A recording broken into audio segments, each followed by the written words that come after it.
Welcome to rSlash Am I the Butthole, where OP gets revenge against his wife's affair partner in a pretty funny way. Am I the butthole for robbing my wife's affair partner, which has now led to his divorce? I'm 32, and I've been married to my soon-to-be ex-wife, Madison, who's 30, for 4 years. We're currently in counseling, but it's not going to work. About a year ago, I found out that she was having an affair by seeing their clothes on our living room floor and sounds coming from our bedroom. I just lost it! I was getting my cricket bat out of the front closet when I stopped to think about the consequences. I did not want to go to jail. Instead, I just took all their clothes and left quietly. I went to a friend's house, but not before throwing all their clothes in a McDonald's garbage can. I just turned off my phone and got shit-faced with my buddy. The next morning, when I turned my phone back on, I had dozens of calls and texts from Madison. First, she was scared because she got my updated flight information. Then, she was upset that I hadn't called her to let her know that I was going to be coming home early. Then, freaked out that the house had been broken into.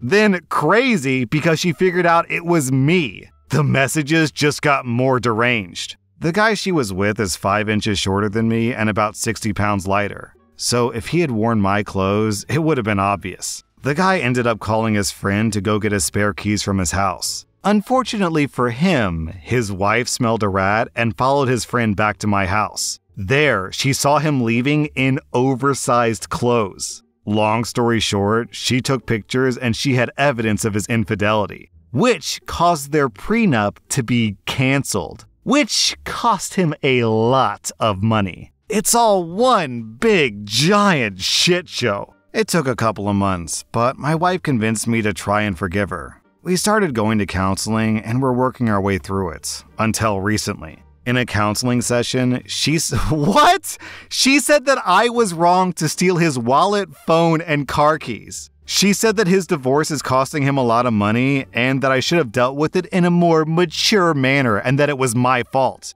I have never admitted to taking this guy's stuff. To begin with, I was afraid that he might call the cops. Also, I didn't want to give my wife ammunition against me. Now, I just don't care. I told her that cheating was the reason her boyfriend is getting divorced, and that I hope his ex-wife takes everything from him. I'm still not living at home. I have my own apartment and I'm filing for divorce. Now that I know how she feels, it's kind of a slap in the face that she's blaming me for his divorce. Yo, that's actually crazy.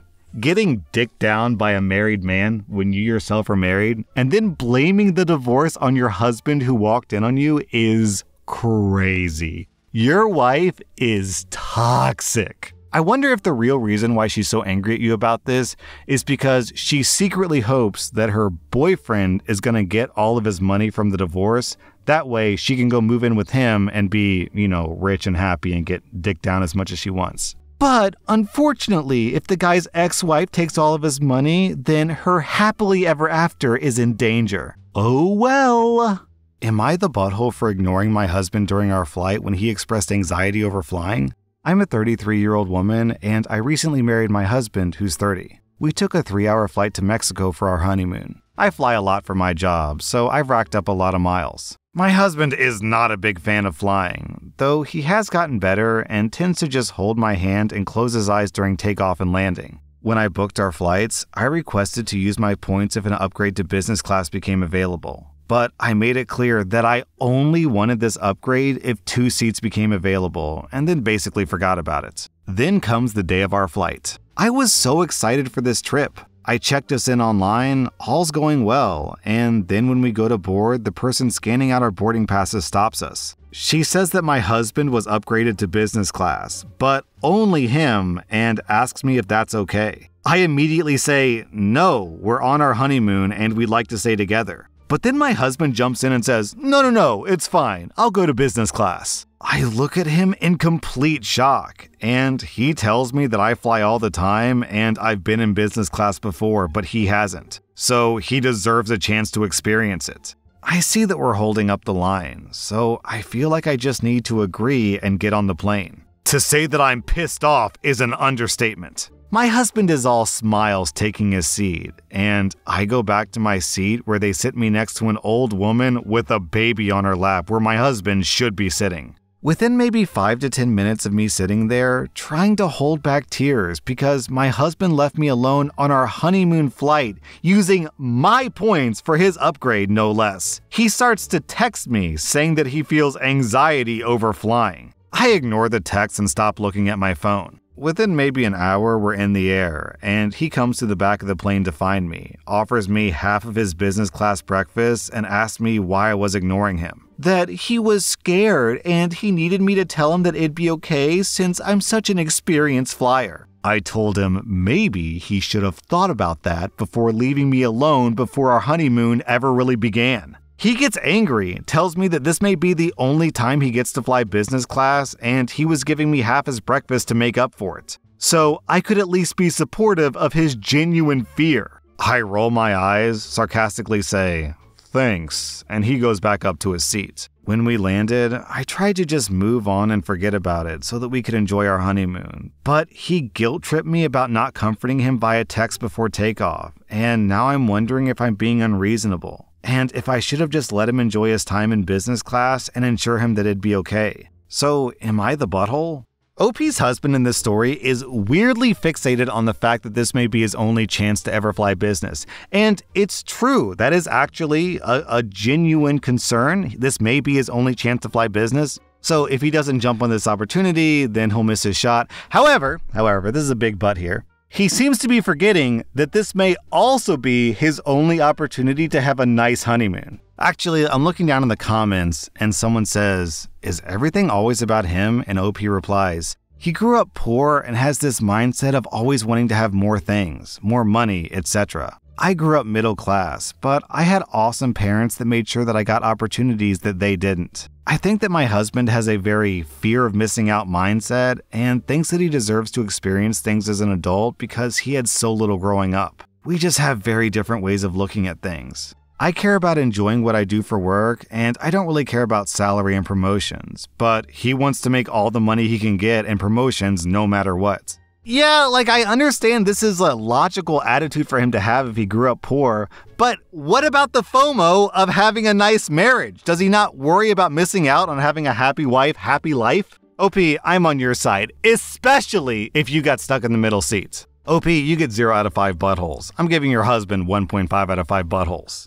Am I the butthole for refusing to cook for my wife's pregnant sister and telling her that she has a husband who can do it? I'm a 31-year-old guy, and my wife, Sage, is 30. We've been married for 6 years, and we have 2 kids together. I'm a chef, and I love to cook, but generally, we take turns cooking so that neither gets burned out or feels like it's a chore. When my wife was pregnant, though, I cooked for her all the time because pregnancy was not easy for Sage, and I wanted her to be able to relax and enjoy food instead of being too tired and sick to eat, which is how she was in the very early stages of her first pregnancy. Everyone knew about this, but Sage's sister, Gwen, who's 34, brought this up an excessive amount. And she said that she couldn't believe that Sage was getting waited on during her pregnancy and that a dude would do that for his wife. It was a bit annoying how much she brought it up. Currently, Gwen is pregnant with her first child, and she called me up out of the blue after her pregnancy announcement to say that I should cook and send meals over for her like I did for Sage. What? At first I thought that she was trying and failing to be funny,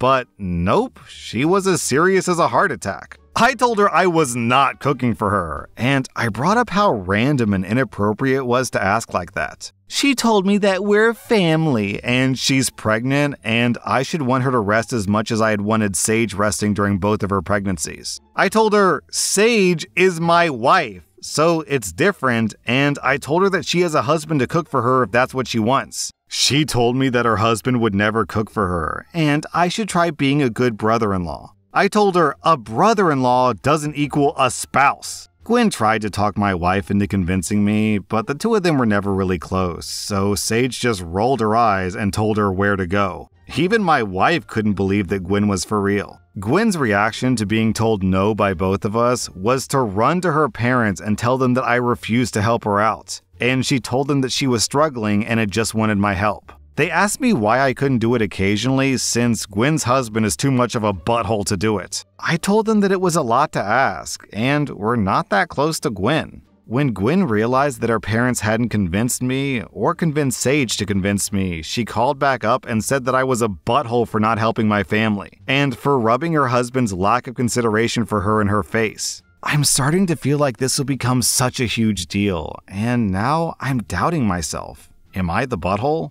You know what's funny about this story? It's that every single person in this story apparently agrees that Gwen's husband is a douchebag. Okay, so why are you having a baby with the guy? Right? Does this make any sense to anyone? If he's a douchebag, if he's inconsiderate, if he's an a-hole, just divorce him. Don't spawn babies with him. It's like she expects you to be responsible for her bad choices and who she breeds with because she's breeding with an inconsiderate a-hole who won't help her when she's pregnant.